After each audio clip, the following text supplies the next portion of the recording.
Pedro en el capítulo 5, versículos del 1 al 4. Es muy interesante lo que este texto nos enseña acerca de lo que es un pastor, y decidí predicar esto porque a veces nosotros tenemos como que conceptos equivocados acerca de lo que es un pastor. Tenemos conceptos equivocados. Nosotros encontramos a lo largo de la historia de la iglesia con el principio que primero la iglesia, antes de tener pastores, ¿qué tuvo, hermano? La iglesia, antes de tener pastores, ¿qué tuvo? Apóstoles, ¿cierto? Primero fueron los apóstoles, los cuales son el fundamento de la iglesia, obviamente encomendados, según dice Hechos en el capítulo 2, por el propio Señor Jesucristo, a edificar su iglesia, a predicar el evangelio. ¿Pero por qué apóstoles? Porque era un periodo de transición del antiguo pacto al nuevo pacto. Era un periodo transitorio en donde el Señor estableció apóstoles para la edificación de su iglesia, predicando el evangelio a todas las naciones. ¿Te acuerdas de eso? La diáspora, ¿en qué capítulo de Hechos se describe? Hechos capítulo... Hagamos cuenta que nunca había yo preguntado nada. ¿En qué parte de Hechos, en qué capítulo de Hechos está la diáspora, hermano? Hermano, de pura casualidad, o aunque sea por error en tu vida, ¿alguna vez has leído Hechos? Sí. ¿En qué capítulo está la diáspora, hermano? ¿Hechos qué? ¿Hechos qué? ¿Cómo quién sabe?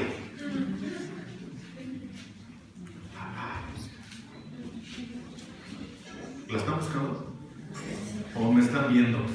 Yo estoy esperando la respuesta.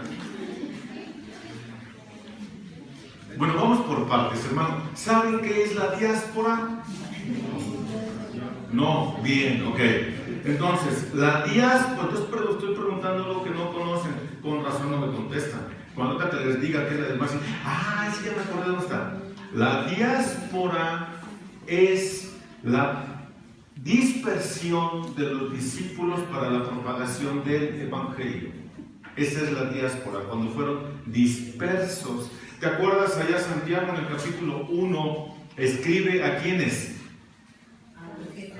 A los que están en la diáspora. Ahí lo dice, versículo 1, ¿cierto? Ahora dime, ¿dónde comienza la diáspora? ¿Dónde está descrita ahí en el libro de los Hechos? Ya te expliqué cuál es la diáspora. Cuando salen huyendo. ¿En el 7? ¿Me preguntaste o me dijiste? Me dices, capítulo 7 de los Hechos. Cuando se suscita ¿qué? La muerte de Esteban. Entonces ya le agarramos la onda. En el capítulo 6, ¿qué hay? La elección de los diáconos. Entonces, la primera iglesia en este periodo transitorio tuvo apóstoles.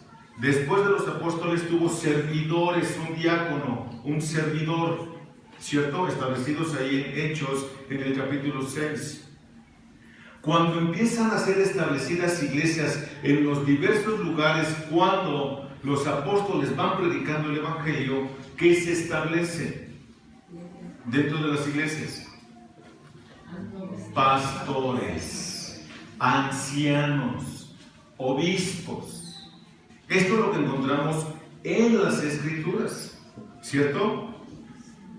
Entonces vemos que había apóstoles los cuales estaban con el Señor, y no solo estuvieron con el Señor, sino que fueron enviados por Él a la iglesia para trabajar en la iglesia y por la iglesia, ¿cierto? Después estos mismos tuvieron que establecer pastores en las iglesias locales en donde se había recibido el evangelio. No puede haber un pastor ahí solitario sin ovejas. No es pastor, ¿cierto? Y esto lo vemos en Tito, en el capítulo 1, versículo 5. Tito, capítulo 1, versículo 5. Le puse una letrota a cada predicación, hermano, y luego ya no veo las letritas de aquí. Dice, fíjate lo que dice, Tito, capítulo 1, versículo 5. Por esta causa te dejé en Creta, para que pusieras en orden lo que queda y designaras, nota, y designaras ancianos en cada ciudad como te mandé. Entonces, eran establecidos u ordenados por los discípulos en las iglesias, nota, locales. Ahora quiero que pongas atención en esto. Este gobierno de iglesias, como lo estaba yo mencionando hace un ratito, habla de una pluralidad. Nunca va a referirse a los pastores en singular, o cuando menos yo no lo he encontrado. Si tú lo has encontrado, digo, no, Fer, aquí sí dice, cuando menos en uno. Yo no lo he visto, hermano. Pero siempre lo hace en plural. ¿Te fijaste? Para que designaras o establecieras, ¿qué?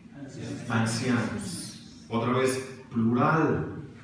Por eso esta es la forma correcta en la que debe de gobernarse una iglesia, con ancianos. Nunca en singular. Nunca en singular. Segunda de Timoteo, capítulo 2, versículo 2, dice: y lo que has oído de mí en la presencia de muchos testigos, eso encarga a hombres fieles. Nota, hombres, otra vez el plural. Y nota una vez más el género de la palabra. ¿Cuál es el género de la palabra usada aquí en Timoteo 2:2? Masculino. La palabra tiene género, es masculino. En una ocasión, en una clase que estábamos aquí, había alguien que quería congregarse con nosotros, y después de lo que le expliqué, ya no quiso, porque él decía que él tenía una hija que era pastora. Yo le dije, pues, ¿qué pasó?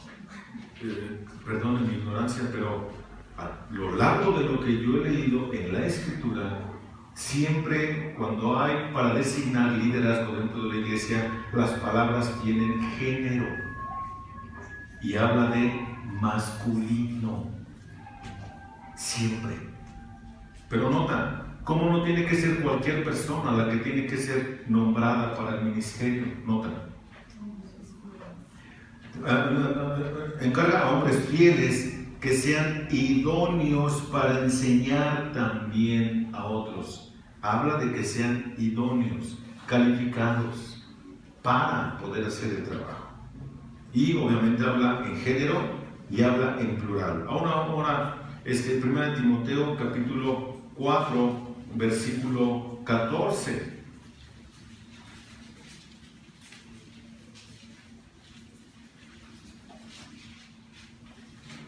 Nota, no descuides el don espiritual que está en ti, que te fue conferido por medio de la profecía, con la imposición de manos del presbiterio.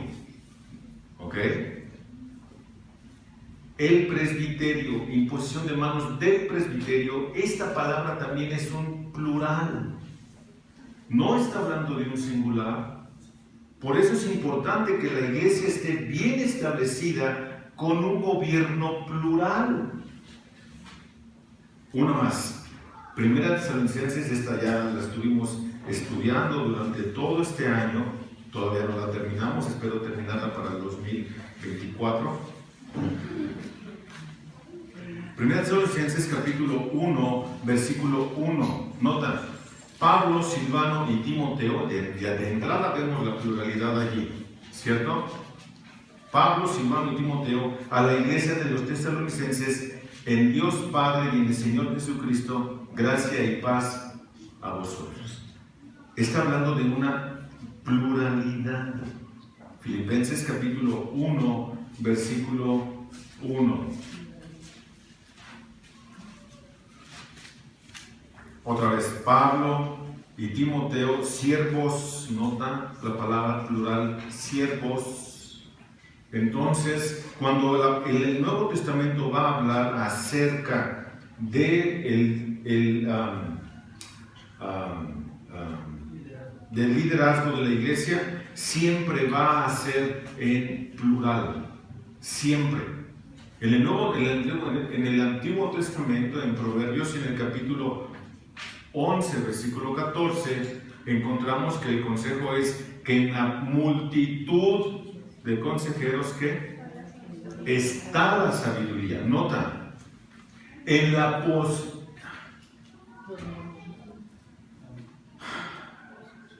la multitud de consejeros está la sabiduría, no en una sola persona. No es un gobierno autócrata, hermano. No es así. Tiene que ser plural, ¿cierto? Aquí podemos hacernos una pregunta. ¿Quién hace o forma a los líderes? Todavía no dentro de lleno al texto, hermano. Estoy dando una introducción para saber qué es lo que vamos a estudiar. ¿Quién hace o quién forma a los pastores o a los líderes? ¿Quién los pone? ¿Quién los designa? Bueno, ha habido una disminución del estándar para los pastores hoy en día. Se tiene una elección tipo buffet de ellos. El que más te guste, el que no predique tan duro, ese ponlo ahí, para que no nos vaya a espantar a las ovejas y después se nos quieran ir. Hay una elección de ellos tipo buffet, de tal manera que nosotros no solo tenemos la necesidad de formar pastores, sino de elevar el estándar conforme a los requisitos establecidos en la palabra de Dios, en la primera carta a Timoteo, en el capítulo 3, versículos del 2 al 7. Y vamos, solamente una pasadita, hermano. No me quiero estacionar ahí. No quiero porque desarrollé otro texto. No, nada más por eso no quiero, hermano. Pero me encanta. Fíjate lo que dice. Palabra fiel es esta: si alguno aspira al cargo de obispo, buena obra desea hacer. Un obispo o un anciano o un pastor debe ser pues irreprochable o irreprensible. Con esto Pablo bien podría haberse ahorrado toda la explicación. ¿Por qué? Pues tan simple y sencillo: debe de ser una persona irreprensible, irreprochable. Una persona que no le puedas poner un tache. Pudieron haberse preguntado los de la iglesia, a los que les escribió, ¿a qué iglesia le escribió Pablo esta carta de Timoteo?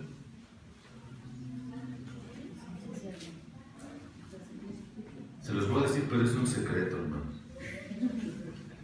¿A qué iglesia Pablo escribió esta carta de Timoteo? Uno se la escribió a Timoteo. Él era el destinatario principal. Pero ¿dónde estaba Timoteo cuando Pablo escribió esta carta? Éfeso, hermano. Entonces, los de la iglesia le pudieron haber preguntado, o el mismo Timoteo: oye, Pablito, está bien que sea irreprensible, pero ¿en qué? ¿En qué áreas? O sea, como que es muy general, Pablo. Dinos con precisión. Bueno, ¿quieres que te diga con precisión? Te lo voy a decir con precisión. Fíjate cómo la escritura es tan precisa que bien hizo mi hermano y lo aclaró. Dijo: no es que Suri vaya a ser pastor. Fíjate lo que dice: irreprochable, marido, está hablando en género, marido de una sola mujer. ¿Dónde queda que son de las pastoras? ¿Dónde se queda esa parte? Aquí en automático está anulado, ¿cierto? Marido, ¿en qué? No puede ser un hombre promiscuo. No puede ser un adúltero. El adúltero está está reprobado para el ministerio. Fácil. ¿Quién también está reprobado para el ministerio? Quien no es sobrio, quien no es prudente, quien no tiene una conducta decorosa, quien no es hospitalario, quien no es apto para enseñar, quien es un borracho, quien es un peleonero, el que no es amable, el que es contencioso, el que es avaricioso, el que no gobierna bien su casa, estos no pueden estar al frente de la iglesia. Entonces, como que ya les quedó claro, ¿no es cierto? Entonces, por eso nosotros no podemos ofrecer una selección tipo buffet de los pastores que van a estar pastoreando, valga la redundancia, la iglesia. Tenemos que una vez más regresar al estándar establecido por Dios para pastorear su iglesia. Nosotros lo rebajamos, ya no sirvió ni la iglesia ni el pastor. ¿No se oye muy fuerte, mi hermano, de repente esto? ¿Está bien? Pues por si te duermes, hermano. Bien. Ahora, estaba yo con la pregunta de quién hace o forma a los líderes. Los seminarios no forman ni hacen pastores a nadie. Lo aclaro, hermano. Yo soy graduado de uno, mi hermano Oscar es graduado del mismo, y algunos de ustedes están estudiando en el seminario. Escucha, el seminario no te va a graduar de pastor. El seminario es solamente una muy buena herramienta que nos capacita a nosotros pastores para poder gobernar mejor la iglesia. No es otra cosa. El conocimiento bíblico no es igual a madurez. Madurez emocional y madurez teológica. La madurez tiene que ver con la manera en que yo vivo la vida. En mi conducta voy a demostrar qué tan maduro soy o qué tan inmaduro soy. Yo puedo ser teológicamente maduro, pero no así emocionalmente maduro para el ministerio. ¿Te das cuenta? La madurez tiene que ver con el conocimiento y cómo éste ha impactado mi corazón y esta transformación, cómo la hemos bajado al corazón para tener una conducta adecuada delante de Dios y delante de la iglesia. Entonces sí tiene que ser una persona capacitada, por supuesto, sí tiene que serlo.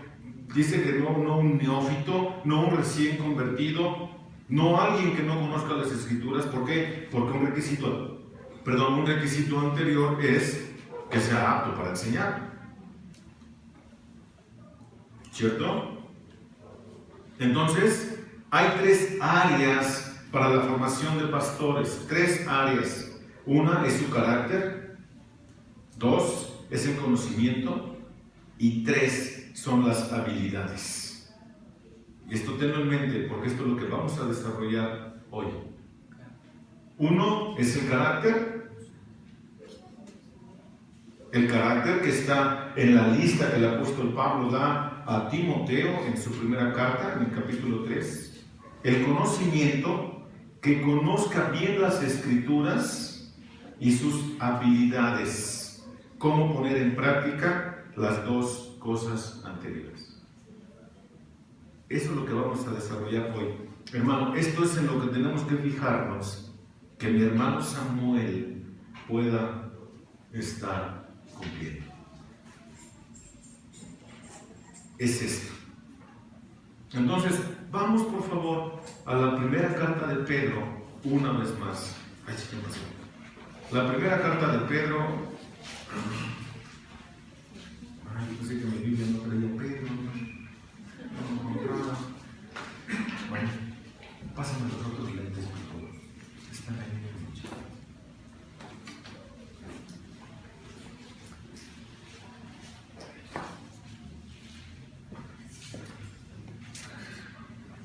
Unos son para ver de lejos, para ver de cerca, y otros son para ver de más cerca. Mira, se hizo la luz. Yo creo que hay que hacer algo, brother, porque ahorita veo bien oscuro, no veo aquí. No sé si soy yo. No, creo que sí soy yo. Bueno, dice, Primera de Pedro, capítulo 5, versículos del 1 al 4. Por tanto, nota otra vez más, hermano, nota la pluralidad. Por tanto, los ancianos entre vosotros exhorto yo, anciano como ellos, y testigo de los padecimientos de Cristo, y también participante de la gloria que ha de ser revelada, pastoread el rebaño de Dios entre vosotros, velando por él, no por obligación, sino voluntariamente, como quiere Dios, no por la avaricia del dinero, sino con sincero deseo, tampoco como teniendo señorío de sobre los que os han sido confiados, sino demostrando ser ejemplos del rebaño. Y cuando aparezca el príncipe de los pastores, recibiréis la corona inmarcesible. Entonces, el versículo 1 dice, por tanto, porque ya les explicó lo anterior, ahora confirma que los ancianos entre vosotros, dice, yo mismo anciano. ¿Quién estableció a Pedro? Esta carta la escribe Pedro. ¿Quién estableció a Pedro como anciano? Cristo. Vamos a ver si fue Cristo. Hechos capítulo 20, versículo 28. Póngale un separador.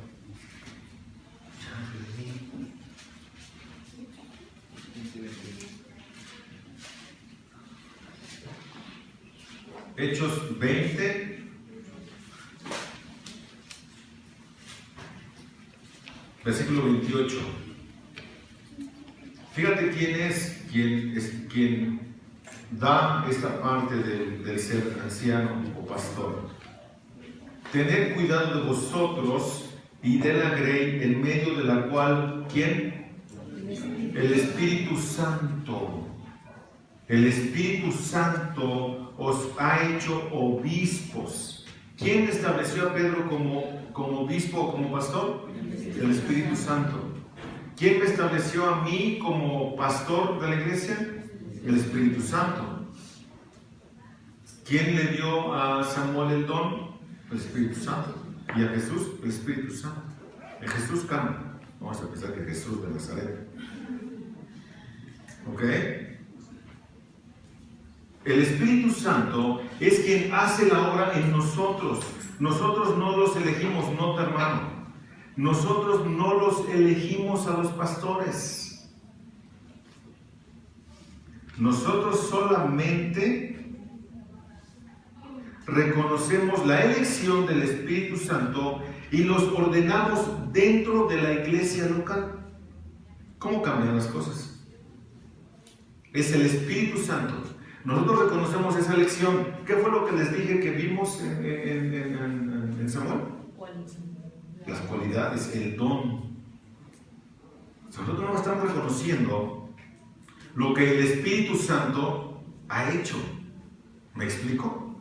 ¿Cómo cambian? Es que yo lo puse. Sí, compadre, pero por eso luego te andas equivocado. Porque tú lo pusiste, no el Espíritu Santo. Como ya vimos allá en Tito, en el capítulo 1, versículo 5, es un texto que ya leímos hace un momento. Y si continuamos el texto, si continuamos leyendo el texto, dice que Cristo compró con su sangre. Esto me llama a una sobriedad extrema, hermano.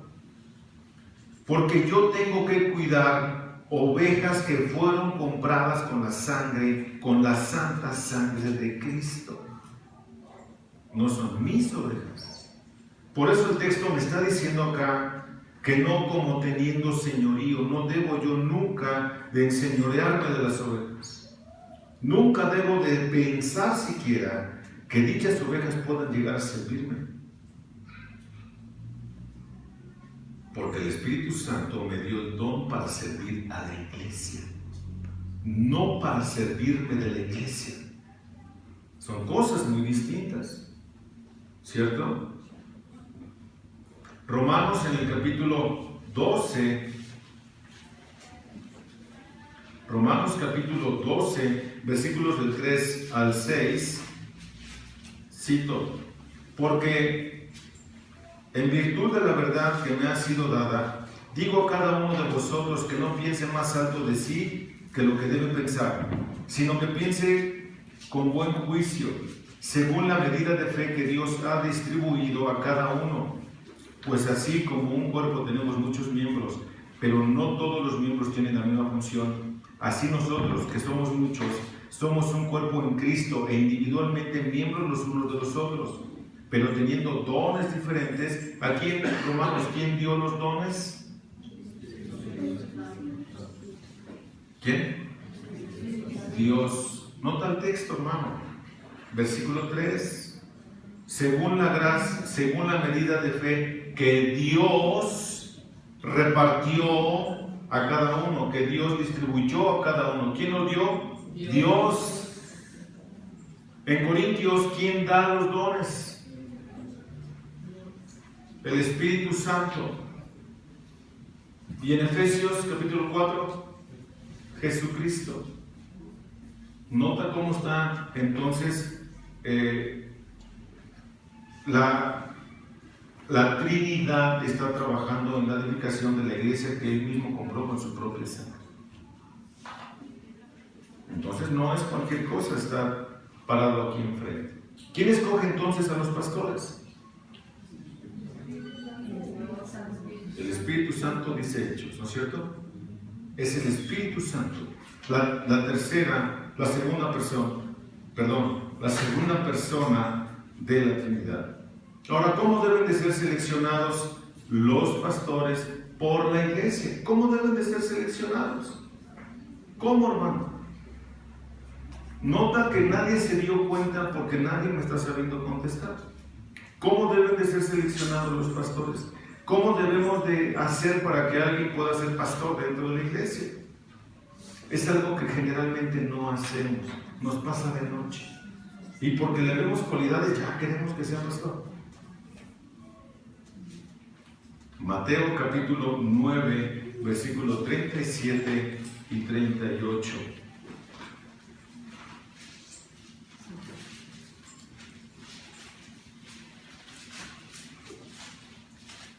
Mateo 9, 38. Dice, ¿qué dice, hermanos?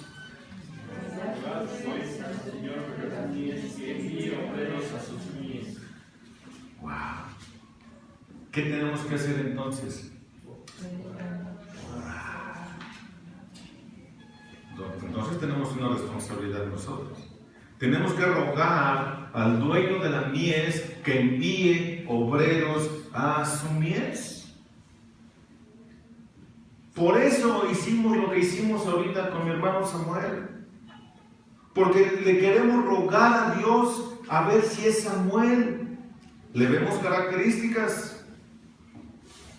Quien va a confirmar es Dios. ¿Cómo? Cuando nosotros estemos de rodillas pasando un tiempo específico por mi hermano Samuel. Rogar al dueño de la mies. ¿Quién es el dueño de la mies? ¿Quién es la mies? ¿Y qué necesitamos nosotros? Obreros. ¿No dice ahí? Necesitamos obreros.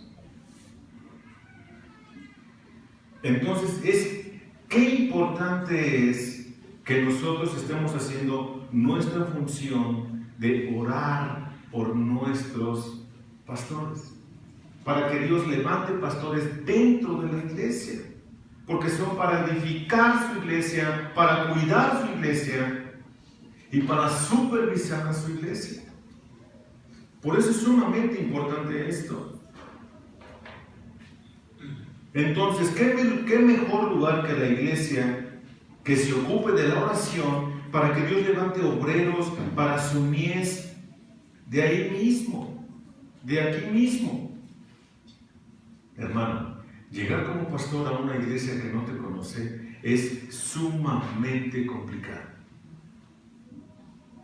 Literalmente te lo digo por experiencia. Cuando yo llegué a esta iglesia, que otra iglesia, pues no hay nadie de los que eran de aquella iglesia, tengo un éxito rotundo. Si quieres identificar una iglesia, me llama a mí. Acabo con la que está original. Seguro. Es muy difícil, siendo un pastor en una iglesia, que te envíen como pastor a otra iglesia. Sí. La iglesia está acostumbrada a cosas. Y, hermano, en una ocasión se armó un complot contra mí. Ya me querían mandar de regreso con todos los Chivas, porque la iglesia no estaba de acuerdo en que se predicara de la forma en la que predico. No soy, claro, no soy monedita de oro. Ah, claro, ¿verdad? ¿Que no? Hermano, unos se identifican más con mi tipo de exposición, otros se identifican más con el tipo de exposición o con la personalidad de Jesús Can, y otros se identifican más con la personalidad de Samuel. Es normal, sumamente normal. Unos van a querer venir conmigo a consejería, otros van a querer ir con Jesús, otros, si Samuel les ha aprobado, van a querer ir con Samuel. Súper normal. Pero punto importante, entre nosotros no tiene que haber celos, porque la iglesia es de Dios. ¿Te das cuenta cómo Dios hace las cosas perfectas? Vamos a Hechos en el capítulo 13, versículos 2 y 3.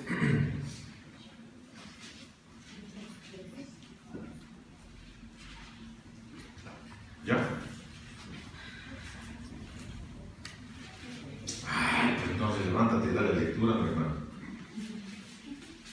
¿Quién dijo yo? Dale, hermanos, participen, muévanse, órales. Mientras ministraban estos al Señor y ayudando, dijo el Espíritu Santo: apartadme a Bernabé y a Saulo para la obra que los he llamado. Ok. ¿Qué hacían? Ayunaban y oraban. ¿Te das cuenta? Qué indispensable o qué necesario es que estemos ayunando y orando por los pastores de la iglesia. No vais a pensar que somos Superman. No. No podemos ser Superman en ninguno de los sentidos en lo que puedas estar pensando. Es Supermandilón. Si es eso, estamos reprobados para el ministerio. Y si queremos tener todo el conocimiento también, porque el conocimiento, dice el apóstol Pablo, envanece. ¿No es cierto? Entonces, tenemos que tener cuidado de esto. Ahora, cuando estamos orando, ¿en qué me tengo que fijar cuando oro por Samuel? ¿En qué me tengo que fijar? ¿En el llamado o en el carácter? En el llamado o en el carácter. ¿Qué voy a observar de Samuel? ¿El llamado o el carácter? Por eso dije, no les voy a predicar a mis hermanos de esto, porque les voy a decir lo que yo creo, hermano. Te voy a decir lo que yo creo. Yo pienso que tiene que ser en el llamado. Yo pienso que tiene que ser en el llamado. Porque el carácter se forja porque hay hermanos que ya tienen el carácter pero no tienen el llamado. Y hay quienes tienen el llamado pero por falta de carácter no están acá. Hermano, me tengo que fijar en el llamado. Si realmente Samuel tiene el llamado. ¿Por qué? Porque el carácter se forja, se aprende. ¿Ok? Eso es lo que yo creo. Si tú crees que es el carácter, donde por más carácter que tengas, si no tiene llamado, ¿para qué lo pones ahí? Nos va a salir el tiro por la culata, hermano. Yo sé lo que te digo. Yo sé lo que te digo. ¿Ok? Recordemos entonces que el pastorado es un don dado por Dios para su iglesia. Miguel Núñez lo dice de esta forma. Esta cosa me calmó. Es lo malo de no bañarse, no con eso. Miguel Núñez dice esto: dones, talento, conocimiento sin un llamado por Dios y carácter santo carecen del sello del Espíritu Santo. Cito una vez más: dones, talento, conocimiento sin un llamado por Dios y carácter santo carecen del sello del Espíritu Santo. Por eso yo creo que debo de fijarme en el que está siendo postulado en su llamado. no en su carácter. Si él tiene el llamado, en automático debe de reflejarse su carácter. Si no, no se puede. Lo que hace, continúa diciendo Miguel Núñez, lo que hace un pastor no es su conocimiento, sino su sabiduría. Y esto es la habilidad del conocimiento que él tiene aplicado con sabiduría a la vida de las ovejas, tanto consejería como en predicación. Lo que hace un pastor no es un título, es un llamado, es un testimonio. Nota, tiene que ser un hombre con un testimonio contundente de que tiene el llamado de parte de Dios para servir a la iglesia de Dios. Eso es lo que está tratando de hacer Miguel Núñez en mis torpes palabras. Es eso. Continúa diciendo Miguel Núñez.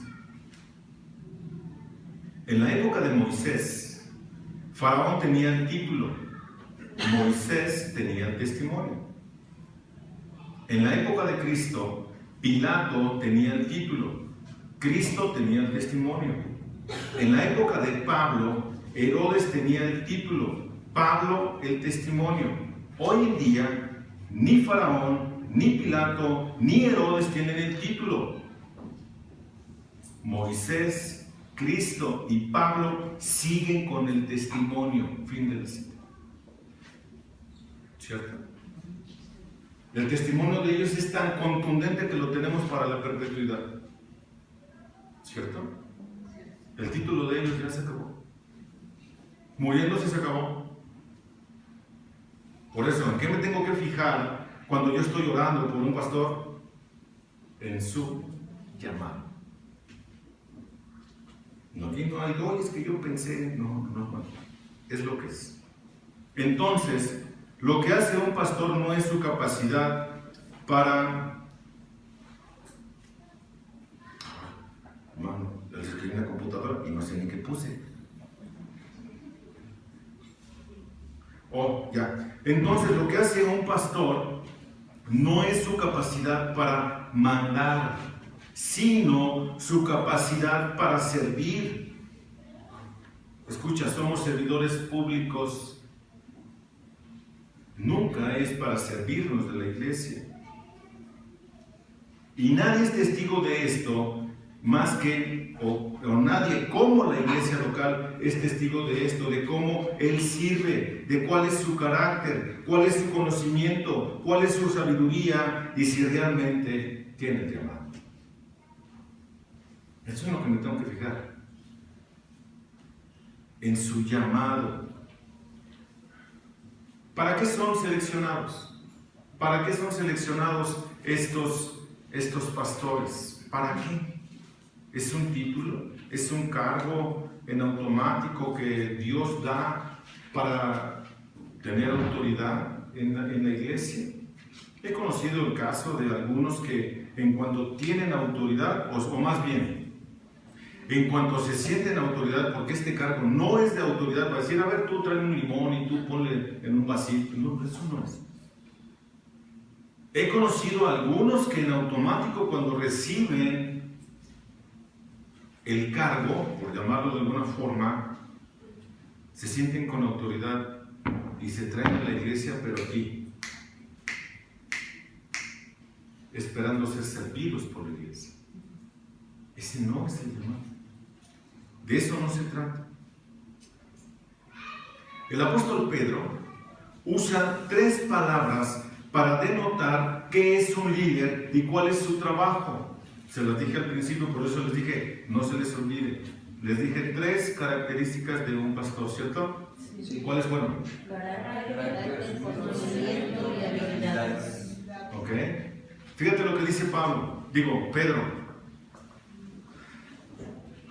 Pedro dice, entonces, por tanto, los ancianos entre vosotros, exhorto yo, anciano como ellos, y testigo de los padecimientos de Cristo, y también participante de la gloria que ha de ser revelada. Nota, pastoread el rebaño de Dios entre vosotros, velando por él, no por obligación, sino voluntariamente, como quiere Dios, no por avaricia del dinero, sino con sincero deseo, tampoco como teniendo señorío sobre los que han sido confiados, sino demostrando ser ejemplos del rebaño.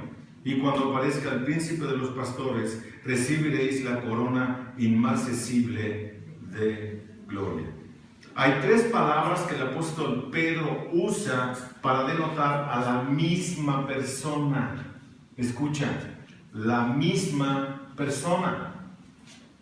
No está hablando Pedro de que alguien es un anciano, no está hablando Pedro de que alguien es un pastor, y no está hablando Pedro de que otro alguien es un obispo. Pedro no está diciendo eso. Pedro está diciendo que la misma persona es un anciano, es un pastor y es un obispo. Es la misma persona, pero vamos a ver a qué se refiere. Los ancianos deben de pastorear y el pastor debe de vigilar. El anciano habla, en primera instancia, hermano, el anciano, la palabra anciano habla en dos sentidos, podemos tomarlo literalmente del texto. Una es que tiene que ser de entre la iglesia uno con sabiduría. La palabra anciano es de un viejo, literalmente. Literalmente un viejo, una persona con canas. ¿Por qué una persona con canas? Porque en teoría se supone que una persona encanecida es una persona con experiencia de la vida, que ya se la sabe, que te va a decir, no hagas eso porque te va a pasar esto y esto, ¿cierto? ¿Cómo le vamos a hacer en tu caso, hermano? ¿Dónde nos quedamos? Bien, está presto, mi hermano. Bien, lo resolvió pronto. ¿Ok? Es una persona encanecida, sabia. De eso está hablando el texto. Este anciano, nota cómo el apóstol Pedro no se pone por encima de ellos. Pedro era un apóstol. ¿Por qué? ¿Cómo sabemos que era un apóstol? Porque deja ver aquí parte de sus credenciales. Nota. Exhorto yo, anciano entre ellos, nota, y testigo de los padecimientos de Cristo. Pedro está dando ahí un poquito de sus credenciales, de cómo en teoría él podría estar por encima de los demás ancianos. ¿Pero qué crees? No lo hace. Está exactamente al mismo nivel de ellos. No lo hace. No se siente más que ellos. ¿Te das cuenta? Le platicaba yo con mi hermano Samuel. Fue una semana, no me acuerdo si fue esa semana, hermano, que le dije a Samuel, yo no quiero a alguien así. Yo quiero un amigo. Yo quiero como pastor un amigo. ¿Por qué un amigo? Porque yo quiero a alguien que con toda confianza se acerque y me diga, Fer, estás mal, te equivocaste aquí. Y regresamos a levantar el tiradero, hermano.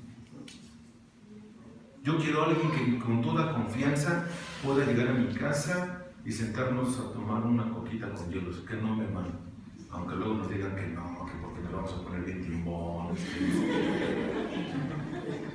¿Sí o no? Pero somos amigos, ¿no? Bueno, te la dejo en un vasito de agua para no herir susceptibilidades. ¿Ok? ¿Te das cuenta cómo entonces Pedro también se baja y se hace igualito a ellos? Y por supuesto, también tiene la idea de una persona que está al cargo de la iglesia, que está enfrente, que es el que gobierna la iglesia. Ese es un anciano. Así que, si tú eres un anciano o dices que eres un anciano en una iglesia, ¿qué haces acá? Vete a cuidar tu iglesia. Vete a cuidar tu rebaño. ¿Cierto? Eso dice el texto, hermano. Ahora fíjate. Testigo de los padecimientos de Cristo y también participante de la gloria que ha de ser revelada. O sea, Pedro también tenía la esperanza de ver esa gloria que habría de ser revelada en Cristo, lo que va a decir el versículo 4, que ahorita vamos a ver más adelante. ¿Para qué son puestos entonces? Para gobernar. ¿Quiénes? Los viejejitos o los que son muy sabios dentro de la iglesia. Los que llevan una conducta irreprochable dentro de la iglesia. No los que se sirven de la iglesia, sino los que sirven a la iglesia. El que debe de morir en la raya por la iglesia. Ese es el llamado.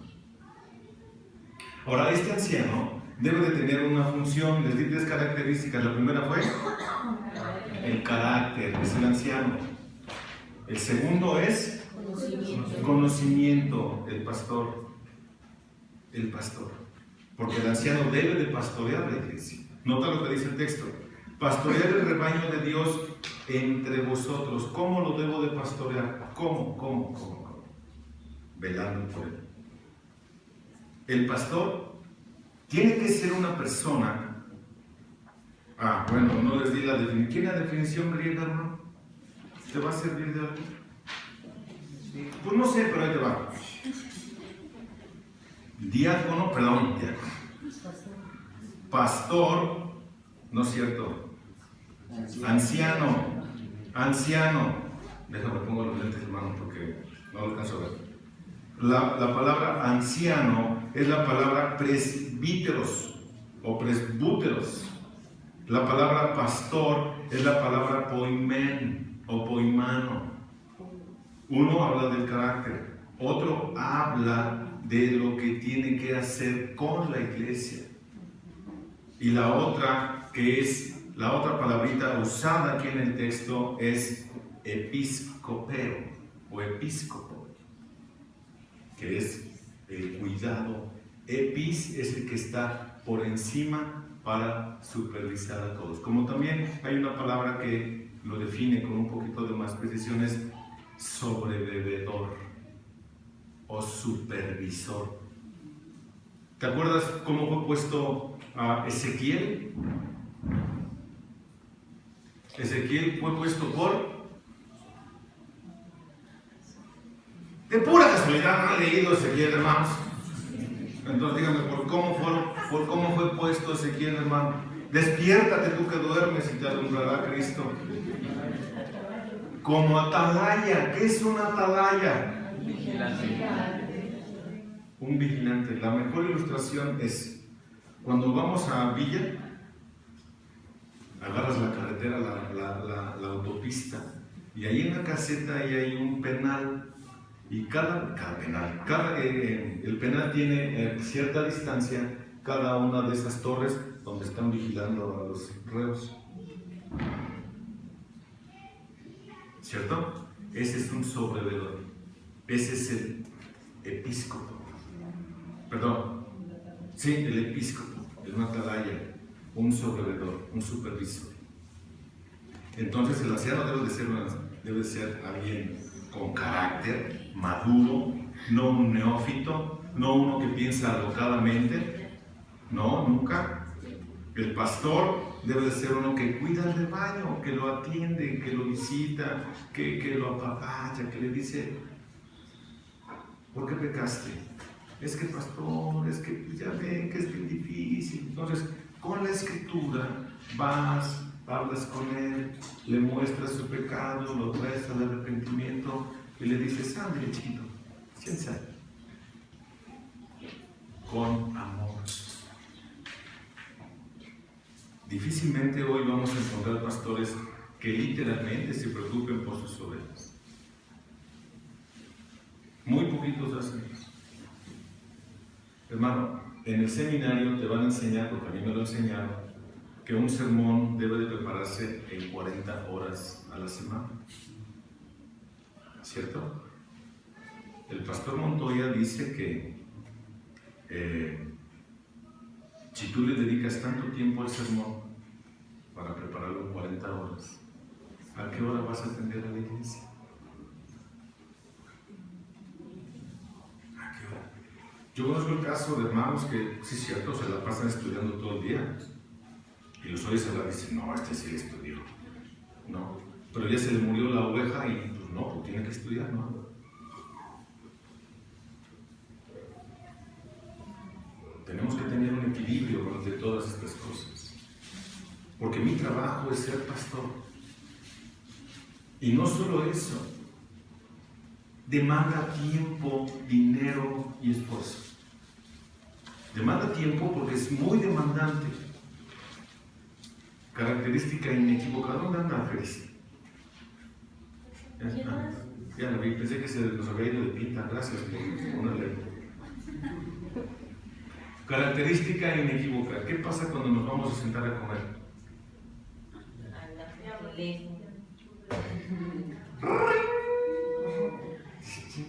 ¿Quién es? Hijo, si es del banco, digo, ahorita les contesto. No importa. Pero es Janet, no, sí. No. O es Jorge que ya leyó algo y que ya le quedó. ¡Wow! Vamos a aprender a Jorge. ¿Me explico? O sea, no tienes tiempo para ti, hermano. Por eso es indispensable, como lo mencionábamos hace un ratito, que Suri esté de acuerdo en lo que va a hacer Samuel. Que Adriana esté de acuerdo en lo que hace Jesús. Que mi esposita esté de acuerdo en lo que hago yo. Porque mi esposita me dice, cuando veo que, no, sí, contéstale, porque algo está pasando. Si me están marcando ahorita, algo, hermanos, la mayoría de ustedes saben que yo no trabajo los lunes, soy albañil, ¿cierto? Los albañiles no trabajan el lunes. Pero conmigo no aplica, hermano. Conmigo no aplica. Yo trabajo de domingo a domingo. Casi. ¿No? Entonces, la mayoría sabe que no trabajo los lunes. Pero cuando suena el teléfono y es uno de ustedes, contesto. Yo no me siento a gusto no contestándoles. Tengo que atenderlos, hermano, es mi trabajo. Aquí no hay de que, ay, es que no pude. No, porque yo fui seleccionado por Dios para pastorear su iglesia, para cuidar su iglesia. Aquí no hay de que no se puede. Es que no tenemos vacaciones, sí es cierto, nunca tenemos vacaciones nosotros. Habrá iglesias donde el pastor pueda tener esas vacaciones. Qué bueno que se va de vacaciones, mi hermano. Pero nosotros no hemos tenido. Y no es reclamo, es pasión por el ministerio. Y no me pesa, hermano. De verdad, los amo tanto. Dios me ha dado tanto amor para ustedes que no me interesa. Vamos. Se le dio Miriam, ¿no? Bueno, no se le dio porque no estaba enferma. Dio a luz al Ferchito, hermano. Yo estaba con los preparativos para irnos a Los Ángeles. Y me hablan, ya nació, córrele, por favor. Deja la maleta y córrele para Tenancingo a visitar a mi hermano, a Miriam, a Efraín y a Ladito. ¿Se ha de verdad una arrepentida Miriam de haber querido que fuéramos a verlo? Sí. Les dejé la panza bien adolorida, que no. Están dándose la faja. ¿Me explico? Es la iglesia. Estamos para la iglesia, para servir a la iglesia.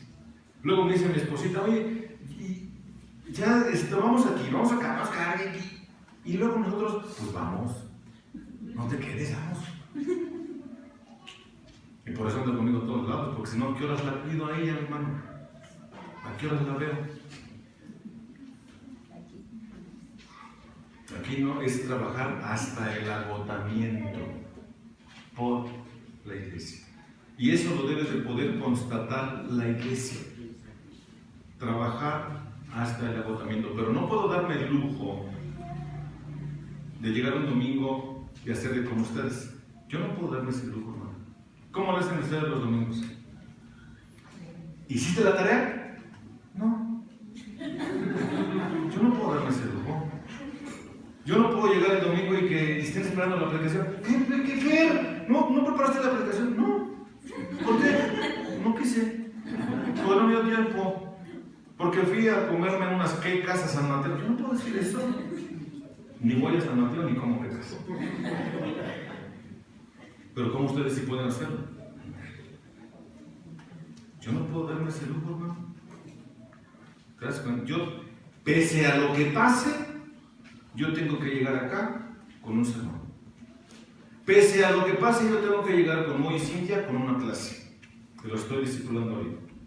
Pese a lo que pase, yo tengo que llegar el viernes en la tarde, noche, con una clase en el estudio de matrimonios. Pese a lo que pase, yo tengo que llegar el domingo, todo lampareado y a veces desvelado, con un sermón. ¿Me explico? Eso es lo que hay que hacer, mi hermano. Por decir si le entras o no. ¿Me explico? Hermanos, de esto se... ¿Por qué les pedimos que oraran por Samuel? Porque de esto se trata. No voy a decir que digan, no, chavos, es un chorro de trabajo y mal pagado aparte, yo no voy. ¿Okay? Eso es un pastor. Eso es un anciano. Ahora nota. Versículo 2, otra vez, pónselos, mi hermano. Pastorear el rebaño de Dios entre vosotros, velando. Esa palabra velar es la palabra episcopeo, es el sobrevedor, el que está cuidándolos. ¿Un velador qué hace? Pues se duerme, por eso luego los andan atracando ahí en medianoche. Eso es un velador, pero un verdadero cuidador está al pendiente de ustedes, cuidándolos, que no les pase nada, ir por la perniquebrada, por el que pecó, cuidar. ¡Ey! Es por acá. No, es que yo vi para acá. Es el que está alerta para que no vengan lobos rapaces y quieran llevárselos. Pasa, hermano. Pasa. Dice Alex Montoya, dice, tantos años preparando una iglesia, comenzamos con 20, ya son 100, dice Alex Montoya, y llega un loco y la divide, hermano, y nos quedamos otra vez con 20. Hay que estar al pendiente de eso, al pendiente de quién entra a la iglesia. Por eso es importante que veamos el llamado. El carácter se forja. Sumamente importante. Por eso es importante que seamos más de uno. Porque nos cuidamos entre nosotros. Por eso dice Hechos 20, que tengamos cuidado de vosotros y de ustedes. Nosotros en no pecar, en no descuidar la iglesia, en pensar que ya la hicimos porque tenemos el pastorado. No es cierto. No hemos hecho nada. Velando por él, no por obligación. ¿A mí quién me obliga a venir? El Señor, hermano. El Señor todos los domingos me levanta a las 4 de la mañana. Que no. Cuando ha ido Janet que se queda en el cuarto con Félix, dice, ay, se oyen pasos en la azotea. Pues sí, soy yo que estoy en la oficina, está arriba del cuarto de la Félix. ¿Cómo no? ¿Ok? No por obligación. Esto es voluntario, hermano. Es como la ofrenda. ¿La ofrenda estás obligado a darla? Lo obligas a ti. Allá no supieron que si digo que no, me va a sonar. Y si digo que sí, ¿por qué no he dado? Hermano. Todos los que se rieron es porque se lo guardaron hace 8 días. Espero que hoy haya doble. ¿Ok? No por obligación, sino voluntariamente. Otra vez, ¿alguien obliga a las ofrendas? No. Es voluntario. Cada uno de como propuso en su corazón. No con tristeza, sino... ¿Qué dije yo, hermano? Lo dije mal, sí, yo también me di cuenta, pero ellos no se dieron cuenta. Sino voluntariamente. Como quiere Dios. Entonces mi trabajo es para agradar en primera instancia a Dios. Y luego para servir a la iglesia. A mí nadie me obliga a venir. Ahora, es voluntario, esto es un voluntariado. Necesitamos, hace rato, hermano, mira, lo dije a cuestión de, pero nada, oh, hijo, ¿cómo somos? De verdad, somos finos para hacernos que la Virgen nos habló y darnos una vueltita e irnos por otro lado. Hace rato estábamos en la clase, ¿sí o no? Y todos dijeron que eran servidores, ¿sí o no? Sí. Y dije, pues si todos son servidores, esta debe de ser una iglesia bien poderosa, ¿sí o no? Sí. Y todos están formados allá afuera esperando que les tocara con la Cristi su taco dorado, ¿no? Y vemos que la Cristi no puede, hermano, pues el Chucho andaba acá adentro haciendo quién sabe qué, en lugar de que salga a echarle quesito a los taquitos, andaba haciendo quién sabe qué, Chucho. Y entonces yo me paro ahí al lado del cafecito y digo, hermanas, cualquiera de las que sea, ya sea Gabriela o Cinta, pueden ayudar a Cristi si quieren.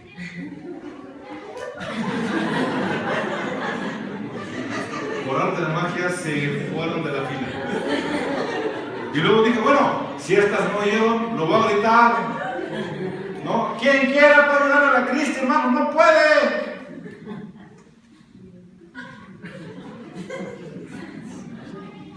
Oh, hermanito, fíjate que... Y nadie le ayudó, hermano. Y los servidores... Y entonces él dijo, bueno, pues entonces voy yo. Dejó lo que estaba haciendo y se dio la vuelta, le dije, yo te ayudo. No por obligación, sino voluntario. ¿Te das cuenta? Así de fácil. Yo tengo obligación de estar acá, es voluntariamente. Mi compromiso es con Dios. Y ustedes son el cuerpo de Cristo, el cual necesita atención. ¿Cierto? Sí. ¿Ves qué paliza nos tocó? Hablemos parejo. Ahora nota. No por avaricia del dinero, sino con sincero deseo. ¿Por qué? Porque no hay dinero, hermano. No hay dinero. A mí me dijeron, cuando yo estaba terminando el seminario, ya había sido yo ordenado acá, y dice Luis Carballosa, Fer, si tú crees que eres pastor para ganar bien, te equivocaste. Regrésate a vender tus seguros. Aquí no la vas a hacer. Aquí no hay dinero. Este es un oficio súper desgastante y mal pagado. ¿Qué ánimo me dio este? Entonces dije, no, sí voy, vamos. Y aquí estamos, hermano, batallando porque no hay dinero. Gloria a Dios. Amén. ¿Verdad? Ah, dice que gloria a Dios que no había dinero.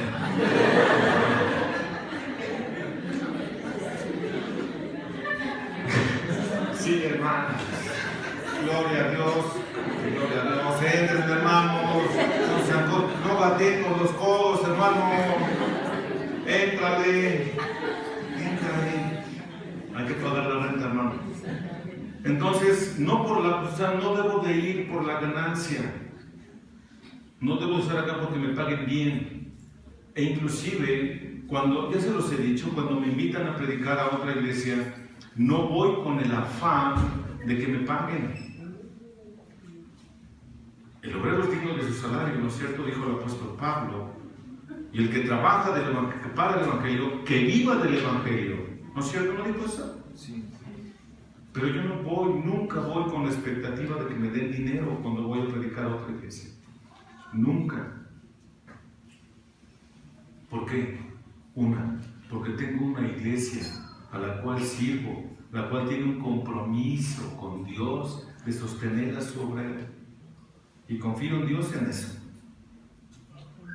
Y si me dan allá, gloria a Dios. Y si no, gloria a Dios, porque tengo una iglesia a la cual pertenezco, la cual se supone que se preocupa por sus pastores.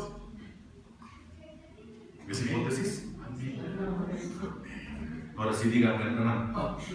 Ahora sí dígalo, hermano. ¡Ay, sí cabe, hermana! ¡Gloria a Dios! ¡Ay, sí cabe, hermana! ¿Ok? No por la avaricia del dinero, hermano. ¿Cuánto debe de ganar un pastor entonces? ¿Cuánto debe de ganar? Se me hace que se queda con todas las ofrendas, por eso no hay para la renta. ¿Cuánto debe de ganar un pastor? ¿Cómo se saca el salario de un pastor? Si no viene por dinero y es un voluntario, pues cualquier cháchara es buena. ¿No? Piensa con cuánto vives tú. ¿Cuánto ganas? Pues eso es lo justo, ¿verdad? Porque eso es lo que tú consideras. No, pues yo gano. Por supuesto, pues me lo gano a pulso. Pues también yo. Y en su caso, también Jesús. Y en su caso también Samuel, si es que Dios permite que esta iglesia pueda sostener a más de un obrero. Fácil, no hay mucho que hacer, ¿no es cierto? Versículo 3. Tampoco como teniendo señorío, no te enseñorees de ellos, no quieras que vengan y te sirvan. No como teniendo señorío sobre los que están o sobre los que han sido confiados. Nosotros no elegimos a las ovejas. Eso dice el texto. Nosotros no elegimos las ovejas. Es Dios quien nos puso en este lugar para pastorear a estas ovejas. Sean muchas, sean pocas, Dios te puso allí y te puso estas porque es la capacidad que tienes de cuidar a las ovejas de Dios. Yo no soy MacArthur y gloria a Dios que no soy MacArthur, hermano.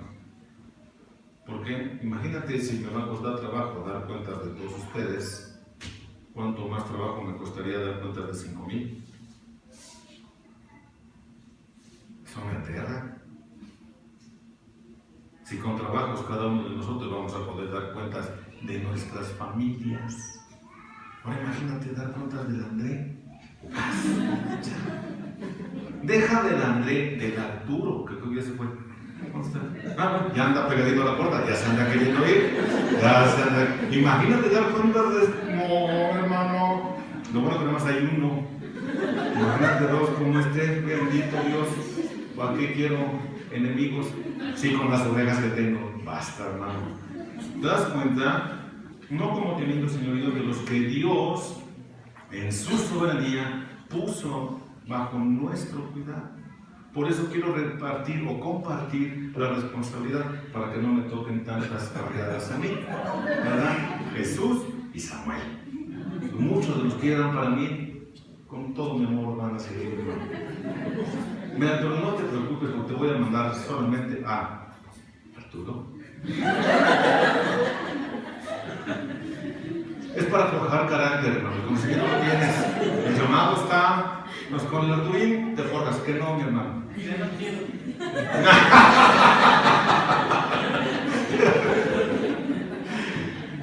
O Mario. Ya si quieres algo para un doctorado, te mandamos a Lalo. Lo que tú quieras, mi hermano. Ahí vas a aprender a no tener señorío, vas a aprender a medirte bastante. Entonces, hermano, Dios no nos confió y tenemos que amarlos, tenemos que cuidarlos. Esta es la labor del pastor, del anciano, del obispo. ¿Ok? Ahora nota, a pesar de que sean como son, tú que te estás ríe de mí, a pesar de eso, fíjate lo que dice el texto, demostrando ser ejemplo del rebaño. A pesar de que se estén riendo de mí acá arriba,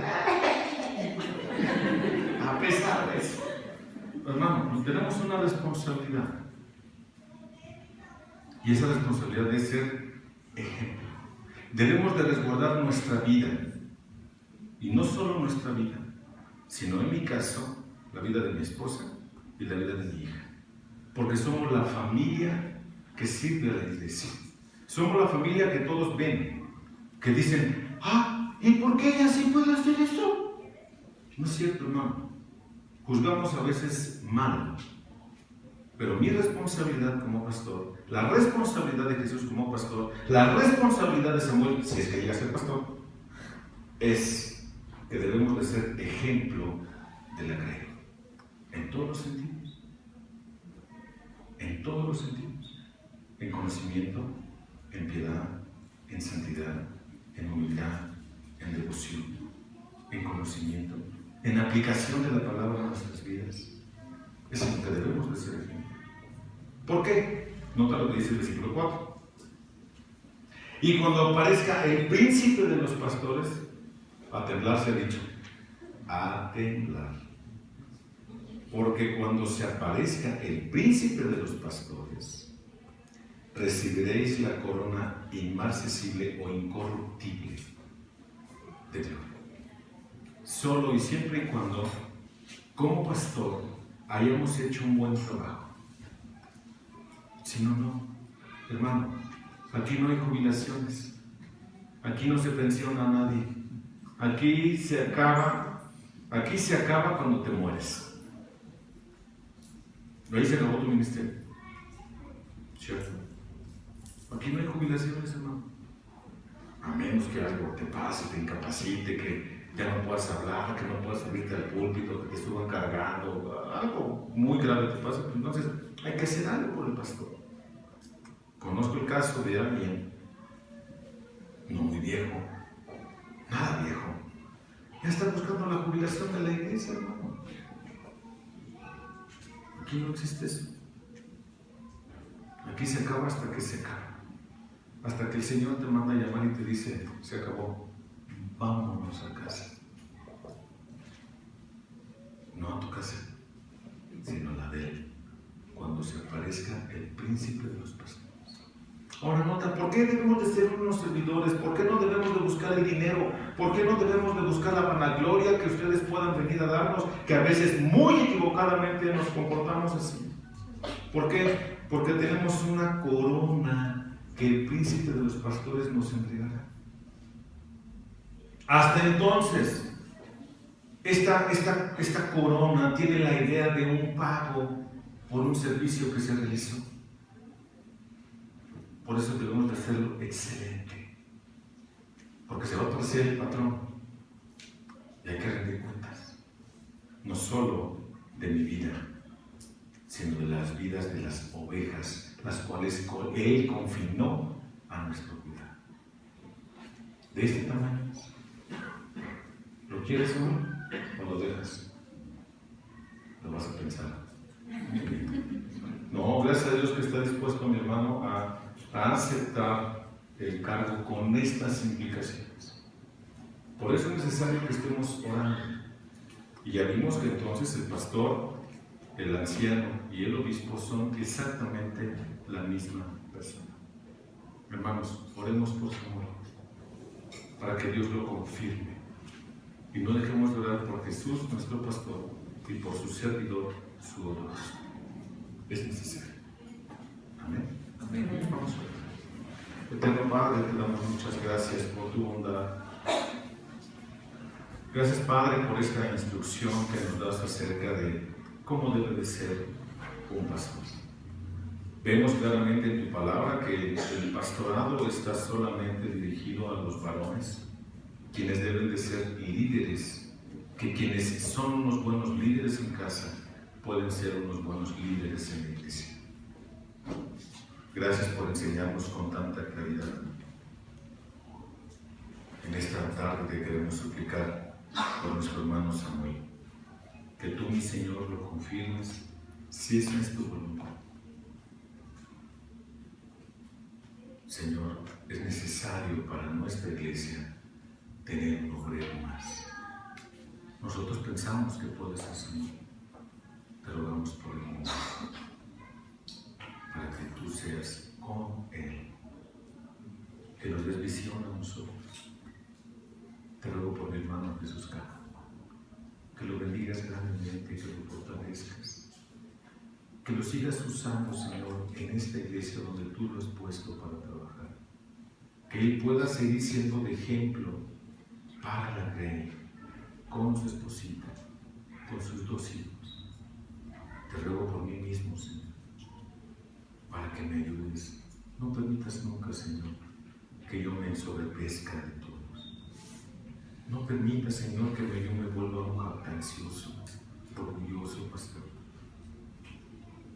Ayúdame a ser siempre humilde, Padre, a aceptar críticas si es necesario, aceptar algún comentario para mejorar mi vida espiritual. Ayúdame, Dios. También ayúdame a ser una buena esposa, un buen papá, un buen pastor, un buen hijo tuyo. Ayúdanos, Dios. Gracias por estas ovejas que has confinado a nuestro cuidado. Ayúdanos, Padre, a cuidar bien de ellas, para que cuando aparezca el príncipe de los pastores, entonces entreguemos unas buenas cuentas, sabiendo que tú eres nuestro gran jefe,